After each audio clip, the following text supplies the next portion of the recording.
Shalom, shalom, bonsoir ou bonjour, c'est la deux pans de l'heure à laquelle vous captez votre émission Croisement, émission Oyo Ezali Koleka, Eleka Kana Access TV, qui sera relayé na ba chaîne Nabiso YouTube, Topesibino Mbote na Kombo na Yesu, c'est votre frère, l'apôtre Glody Ibanda, avec son invité de tous les jours, le permanent de cette émission, à qui nous disons bonjour, bonsoir.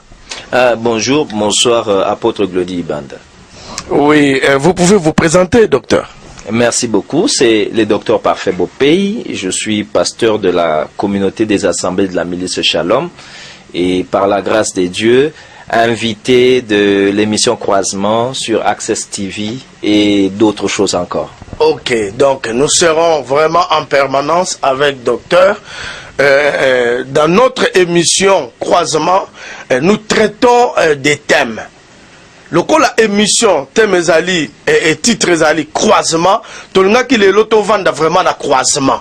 Docteur, croisement c'est quoi bibliquement et puis physiquement boyé avant que tu aies la Bible. Croisement. Merci beaucoup, apôtre Glody. Que Dieu bénisse Landignonso et à émission Croisement. En fait, mon croisement, Oyo Ezali, à la fois vision mobimba et à la fois idée Oyo Nzamba inspiré pour que tous mes mamas bison soient ensemble na okende liboso. Oyebi croisement Ezali, Botutani, il y a biloko mibale. Or, quand on parle ya Botutani ya biloko mibale, déjà c'est l'histoire de l'humanité. Oui.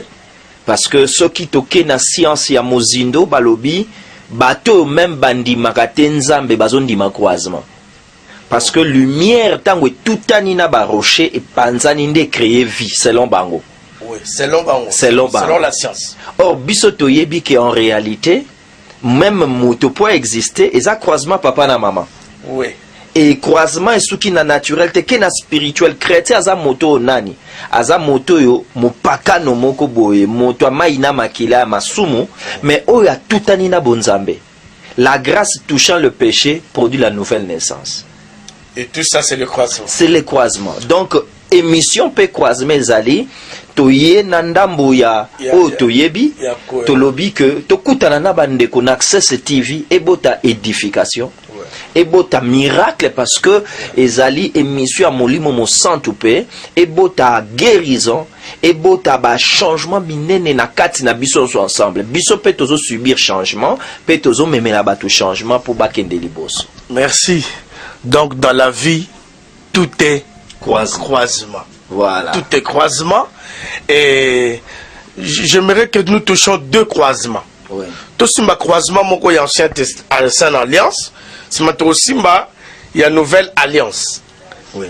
Croisement, il y a ancienne alliance. Nalito Simba, Moïse, buisson ardent. Fungolango Mouamouke, à l'attention de tous nos téléspectateurs. Merci beaucoup, apôtre Ndenge. Déjà, boyebi sibiso que buisson ardent pesaki croisement. Oui. Buisson ardent croisement, il y a nini ezali ya moto, na ya buisson matiti. Oyebi na lisolo ya matiti na Bible. Okay. En réalité tozana ba matiti 4. Okay. Mais misato elobageloko moko moko nda tikala na ngambu ni donc tokolo bato na matiti mibale. Okay. Tozana ba matiti oyo nyonso ninge loba eza na vie. Oui. Lokola figuier apesa la figue. Oui. Lokola olivier apesa mafuta. Okay. Mais lokola pe nini lokola vigne. Vigne. Apesaka vin.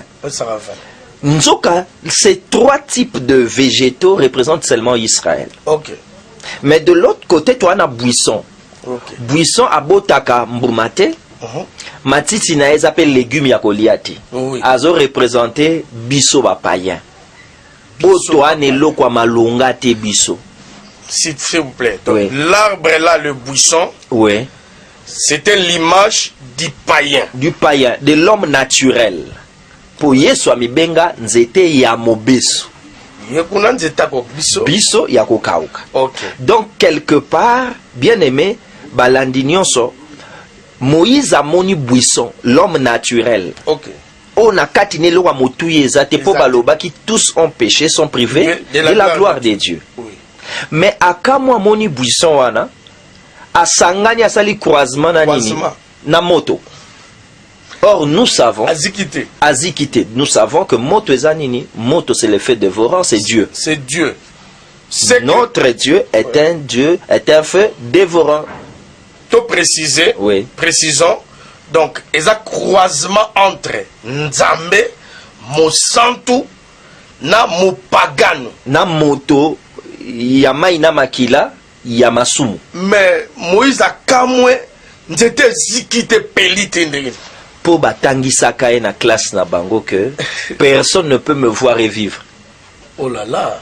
Ouais. Doctrine ya Moïse yango atanga moni yango ezo lekela ye yango bandeko croisement ezo sunga biso parce que batu mingi bazo tikala la dimension ya Moïse, c'est-à-dire amoni yo atali kimatiti na yo mais azo koka kosimba moto pe wana katite. Oui. Pona ye yango no moni na ba croisement to ko comprendre que il y a des ministres déçus po azo mone pas bandeko makambo ezo lekele olia mituna pourquoi. Bonzambe oui ekwe kofanda na kati ya moto. Oui, moto amai na makila ya masumu akoki kozala agent ya ko véhiculer bonzambe. Et Moïse tanga azo comprendre ngote azoloba mais oyo nini tango abaluki nde baebise babize ya to ko expliquer. Donc c'était déjà vision ya croisement oyo Moïse azwaki, croisement oyo e bomba minatana ye mais révélé lelo en Christ Jésus parce que lelo Nzambe nanzela molimo mosantu aye kofana na kati na biso bato. C'est que Moïse n'avait pas compris. Merci. Deuxième croisement, docteur Tosimba, Tosimba, les disciples de Maús. J'aime comment tu les appelles. Ce sont des ministres de Dieu sur le chemin de Maús. Sur le chemin de Maús, on appelle ça croisement. Croisement makasi. Et ça croisement parce que ba ministre wana batiki Jérusalem bazo kende na bango et Maús. Mais tant bazo kende na kati na bango déception makasi. Pour na nini déception parce que balobi oto kanisaki na oto vivre balanité. N'est-ce pas source ya ba problème na ministère lelo? Les gens sont déçus. Au kanisi mobiki angote. Au kanisa ke lokwa nzamba bande ko lobilo nyonso na nzamba so bandi ministère 3 mois c'est trop aux ana 1000 membres. Momoni angote. Déception. Déception. Et sali ba msuba aigri et sali ba msuba mbebele. Nde bazo tambola, bazo milendi sama bango moko, mais ba milendi sama sur base ya makanisi et non ya écriture. Ah ouais. Yango na lelo basali na nzambe moni belé, tozo partager maloba mais surtout vérifier tam soza liloba nzambe te. Mon cher Ezakaka pas si bon, mon ministère Ezakaka pas si bon. Sur base à quel verset? Bazako se consoler. Bazako se consoler. Les gens se consolent dans leurs échecs. C'est qu'il y a bango Ezaki mauvais croisement. Mais si la Bible dit Jésus-Christ aille quoi apparaître. Voilà. Ou on a croisement bandi. Vrai croisement pour bango mi balewa ba mi bale ba ça. Mais mauvais croisement. Mauvais croisement. Tant Christ aille. Ozo sala croisement na moto azo apporter le lo kwa bon moïté. Tika. Ozo sala croisement na mutu oyo oyebi ya mutu ya na yebi sabatu croisement eza lokola bomo ipo ya. OK. Papa botisaka mama pone bele ya mutu na yete na mayele. Mayele ni. Me makasi na mokongo na ye. Bandele loko ama. Bandela ya ngomo muke. Papa. Oui. Pour à se croiser na mama ebo ta vie. Et c'est ngate papa za été. Mayele. Mayele. Mayele nete. Me makasi ya mokongo. Bomoi elingi koloba nini elingi koyebisa biso que ndenge toza boy yango mona ba professeur à l'université stérile mais ba illettré père de grandes familles. La vie c'est ce qui est d'abord primordial. OK. Yango wana tango bazo tambola nzamba bolingo lokwa moni bango ba basali na ye quand même ayi ko sala na bango croisement. Oui. Aye abandi ko tambola na bango abandi ko solola na bango abandi ko partager na bango et ya kitoko ezali abandi ko solola na bango azo expliquer bango dans les écritures na 3 dimensions. Ils étaient dans les écritures. Na 3 dimensions. Oui. Mais évangile, doctrine, prophétie eza 3 dimensions. Oh soki moko ezangi évangile atengami. Mais bango babandaki ko solola la loi, les prophètes et les psaumes.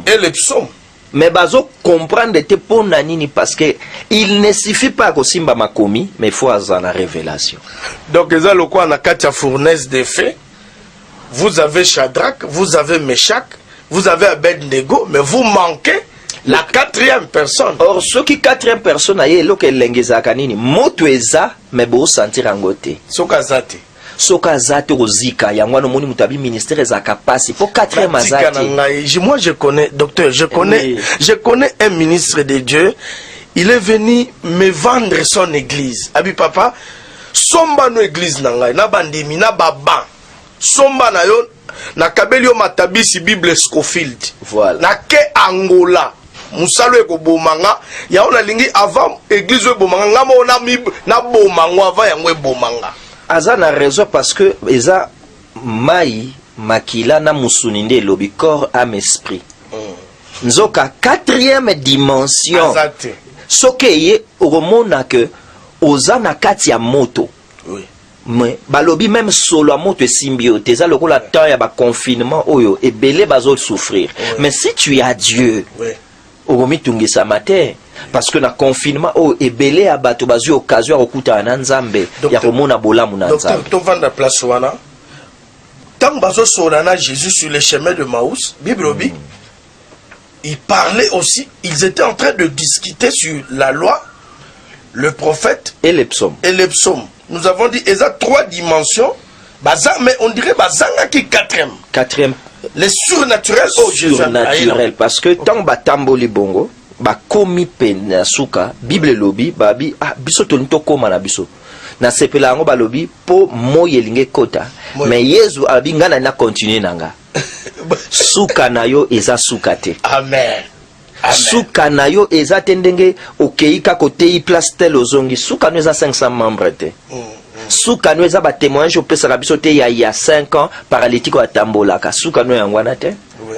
Yondo zomo na lumière ezo diminuer.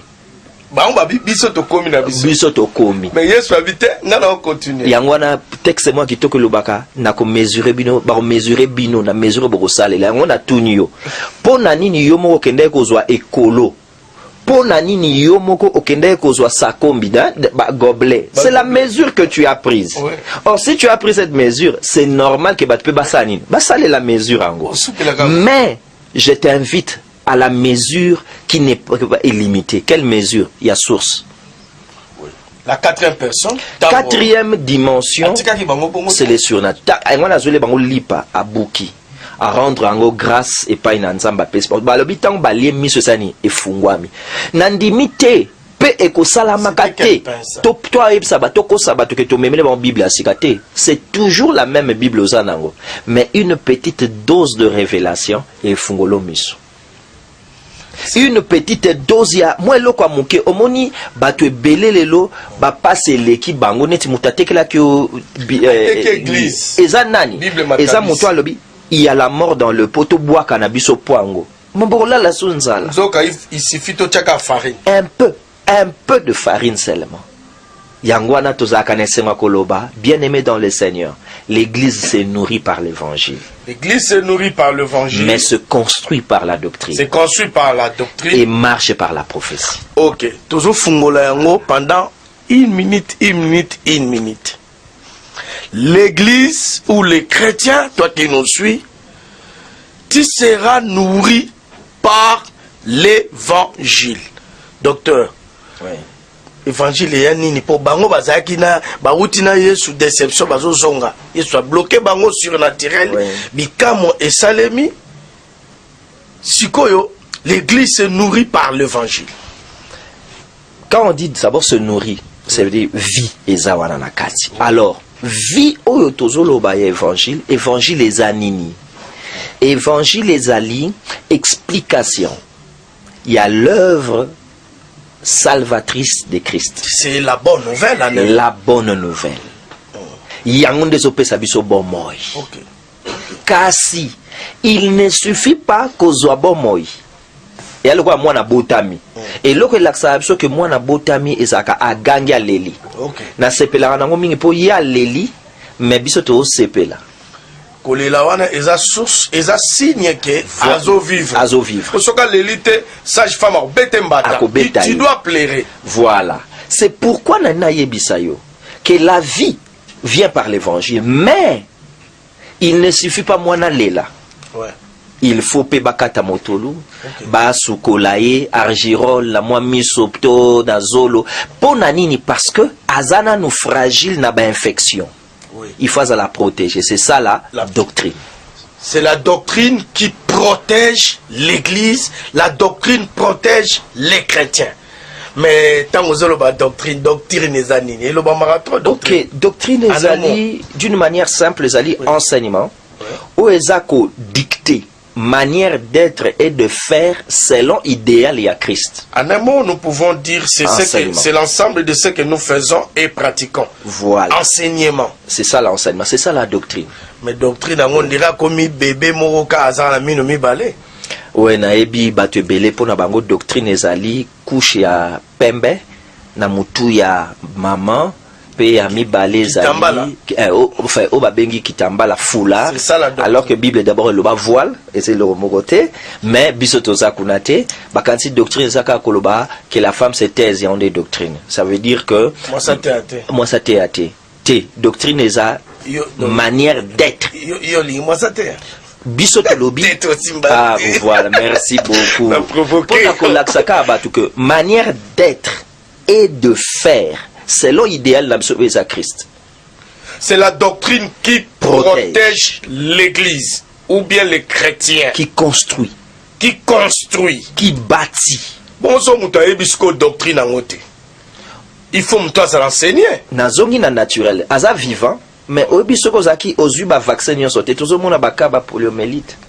Obi ke bana ba koma ba aveugle pour na makambo wana, ça veut dire crise ya baswa. Yango na sepeli mona na Ezekiel prophétie lobi boy. Au sukol au botami me ba sukola kiyote. Ba frota kiyo na Mungu ate. Akozana mwana ngo akozana na mwa ba zei na mwa makambo ebele otozo mona le. Ça sera un ministre de Dieu mais avec beaucoup de choses et même ba scandale. Beaucoup de crises. Beaucoup de crises. Et ba maladie wana yako koma irréparable soko kolinango. C'est ça la doctrine. Zéla. L'église, nourrie par l'évangile, protégée par la doctrine. Troisième étape. Et se dirige. L'église marche. Marche. Avec quoi? D'abord, par la prophétie, bien sûr, mais pour Tambola, c'est quand même une destination. Ok. Tu as insisté que Tobo sanaka destination à bisote. Ata tsunami ta lambelio ndenge nini ko bosanate que rendez-vous eza au-delà ya Jourdain. Ata ceux qui ba acclamer bino ndenge nini bobo sanate il faut tokatsa Jourdain parce que c'est là où les chars nous attendent pour l'enlèvement. Ah oui. Jonas azaki déçu na sanzete tant ba longoli nzeta siliki. Mais oui, parce que yoka pona nini po libandi na ye etindie a alula pio ya ricin oasis. Voilà. Nzala na yo etindi yo omona mwa ba mabonza na ndeza important. Omona comme si que ndenge ozawana mwa mutuko sombi voyage yangwana de ministère te. Notre destination c'est dans les ciels. Or, pour Nayango, nous devons marcher. Prophétie de Kotambolisa Biso. La parole prophétique, chers spectateurs, donc, tozo atterrir. Un peu de mots, l'église marchera, sera dirigée par la parole prophétique. Parole prophétique est zanini. Oui. Fungola. Comme on l'a dit tantôt, l'église marche. Ça veut dire l'église a une destination. Oui. Destination, Ali Maramba Mokili Oyote. Ça, c'est très important parce que Toli Petope, ça na cadre à croisement. Moto aza na destination. Alekaka moto aza destination. Ok. Parce que sur base de destination, même Barolobe la notion à succès. Yango no zomona na valeur. Babanda ekoloba toujours Madame Lot. Madame Lot. Na Sodome banda ko bangaye. Mais na destination, ba finaye bazali na destination. Yete. Yasuka kilibanga. Yango zomona que sans la prophétie yango omona batu bakangami na mokili croyant que paradis na biso yango. Donc Jonas na libandi na ye amoni mo eleki nzamba bimiseli ye pona ye ombre ya ricin za elengi azobosana mvula pe tamba longoli yango asiliki ipo parce que pona ye Mwandambu ya avantage wana, hein, mutuka na voyage à ministère azui, na implantation à l'église wana, à comme na 500 membres, ça pour nae malamu. Il peut se reposer. Il croit, il peut se reposer alors que Bible lobby, levez-vous et marchez car ce n'est point ici un lieu de repos. À cause du péché, il y aura des grincements des dents. On l'appelle Dadi. Mais à comité. Ah, mais oyebi, ce qui au mona suka ozane lengi awele le komango. Bandela. Ce qui au mona suka ozane lengi awele komango. Yango moni Paul a pekisi ba intercesseur wana ba hotelemi la esprit des morts. Kokufate. Ah, alandi nkolo na ye. Alobi boye non. Il faut nakende parce que félicité, beauté à makambo nga nazomona ezo bendanga mais so na otika lezaka po bina bino en attendant à cause de vous j'ai yango Christ a yebisi Pierre alobi arrière de moi Satan. Pierre pas boy Jésus akende. Voilà. Mais ya bengi Satan. Oyebiti azo bengi Satan parce que Pierre azo mona elenga Yesu kozala mazo yebate so Yesu umeli mingi. A freiner yemoko Pierre à ce que ça Dorcas. Ils appellent mon donc totonga batante, tofa na biso. Tofa na biso. Azobo sa que so pa umeli mingi. Messi a koko. Au moins teke lengite. Bandela place wa. So wa umeli mingi Messi a koko te. Po aronuna. Nzoka Yesu il fallait kufana 33 ans. Ça veut dire 3. Nzoto naye est commis mature mais bandi konuna te pona nini. Apesa biso taille, âge, na stature au biso peut-être toko c'est quoi.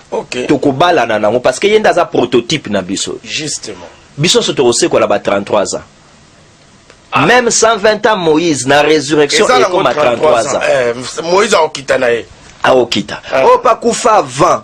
A okoma na 33 ans. Biso so toko na 33 ans âge ya jeunesse mais ya maturité lisusu. Qu'est-ce que la parole prophétique? Merci beaucoup. Pierre Alobi, la parole prophétique, c'est une lampe qui brille au milieu de l'obscurité. Obscurité, zali, difficulté de lecture et de vision. Mon kilio petoza eza obscurité. Parce que plusieurs choses que nous voyons, ezali ko pesabiso pasi. Koto maladie, koto yo guerre, koto yo, les gens ont du mal à lire le temps. C'est que nous sommes pendant la nuit. Mais pendant que Tozan attend, nous avons un élément qui nous aide, c'est ça la parole prophétique. Sans la parole prophétique, toko dévier. Sans la parole prophétique, toko risquer. Oyebi même Israël, à la manière des hommes, c'est pela na bar aba. Par manque à parole prophétique. Parce que Bar veut dire aussi fils, Abba veut dire père. Bah présenter Bango le fils du père. C'était vrai. Mais bah Yambi le mauvais fils du père. Yangwane sali nini et sali que Omona Batu Batika na Bango Jésus qui était le vrai fils du père. Bah Yambi Barabbas. Crise à parole prophétique. Parce que Barabbas aussi, tant qu'on peut décortiquer, tant qu'on décortiquer Barabbas. Nandenga Kombona, lui aussi c'est le fils du père, non? Asa fils du père, mais quel père? Yangwana sans la parole prophétique. Ozomona Batu, Bazo Sepela na temple. Mais Christ Azoloba, il ne restera pas pierre sur pierre.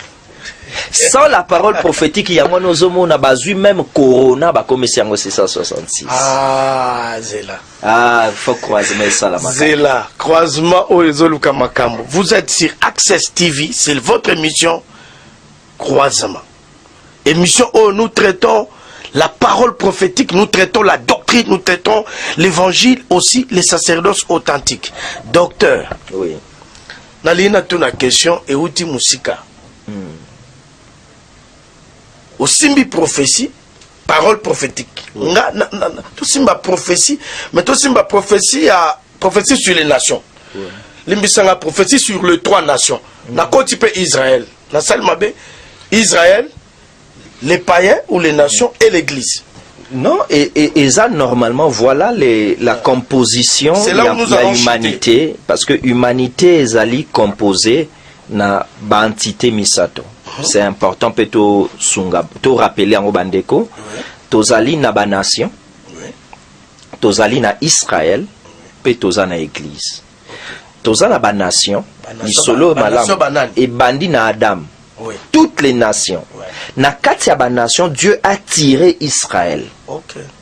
Ba komi peuple ayant une alliance avec Dieu. Ok. Voilà, donc on a deux nations. Deux. Deux nations, na Israël. Israël na ba nation, ba tutani basali croisement. Oui. Croisement na bango eboti église. Mais normalement, Israël sont obligés accepter comme nation. Bah, ton sous qui peut savoir confusion. Israël a sa nation.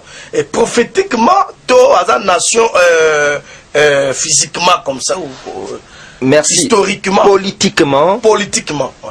Israël a sa nation, to ebi état d'Israël. Oui. Mais tant que les nations, balobelaka, le monde moins Israël. Ndenge moko pe église eza nation te. Oh. Église pas za nation te. Pour sera comme une nation to lukaka président ou bien to lukaka leader. Nzoka église nous sommes de frères. Oui. Oyo to s'édifiaka. Ça ce sont des précisions très importantes. Très important. Na support na ko supportant ou te scandaliser batute. Eza erreur wana nde tinda catholique atala pape. Pour l'église catholique est une nation. Pierre n'est pas pour la bon, c'est ce qui basa libre à Colombo. Pierre Azakunate, Pierre c'est notre frère. Pierre, tout ça, frère et ma soeur rebelle, neti, bande kobele le loto balobela Pentecôte babosa na ke, tozara na Pentecôte na biso tango salamaka, tozara na sœur mo comme Myriam a parlé la langue. Azaka pe sœur na biso. Sœur na biso. Voilà. Bah frère basé belé. Oui, bah frère baza et belé, tout ça, bah Jean, tout. Nous sommes frères, nous sommes frères. Et ceux qui n'a que musika. Frère Brana. Frère. Azapé frère Nabiso. Mais bino le comment boya. So ba bengo frère. Non. Moi je suis un docteur. Na sepela ko sabatu. La ceinture la plus élevée à arts martiaux, la ceinture blanche. Et l'axinine. Bandaka na omoni soko na karaté to na judo. Ouais. Ceinture alboso appelle ça ceinture blanche. Pourquoi? Débutant au yebe loroté. Okay. Au bandi ko bandi o matati yozo visé ka ceinture mo ceinture noire. Et ngo comme maître. Parce que soko comme maître bandi ko luka badan. OK. Premier dan, deuxième dan c'est comme rouge. OK. Soko si badan nyonso zong na ceinture blanche. Et ngi ko loba boye. Mutu tango est dans le Seigneur, c'est un frère. Ouais. Mais aoluka ngape na koma serviteur, na koma ministre, na banoteya a komi pasteur, kutu muso habité pasteur gote na baksaso révérend pasteur, cardinal, après mati monseigneur, c'est bien, évêque interplanétaire. Azo mata me bogo remarquer ce qui réellement a bâtir musala longo na nzambe, musala na ye eleki munene, bâtir komi muke, il devient frère le roi Paul. Il y a un petit frère voilà. José Rosambote. Nzamba pambola ye, apambola ba frère nyonso, frère ba frère na bango to na croisement. OK. Israël, église, les nations. Voilà. Est-ce que chaque entité wana, chaque nation wana baza mo na mutazana oya ye prophétie non? Oui, parce que nous l'option moi vite fait bien que to comme na souka. Parce que prophétie rapidement ba prophétie au fait auto lo bezani za ba parole de connaissance te. Tenzamba talisinga mama moko boye azobela te tozolobela la prophétie biblique, ça veut dire la dictée de Dieu expliquant sa pensée sur une entité. Oui. Alors pensez à Nzambe par rapport à ba nation ba ose la jugement.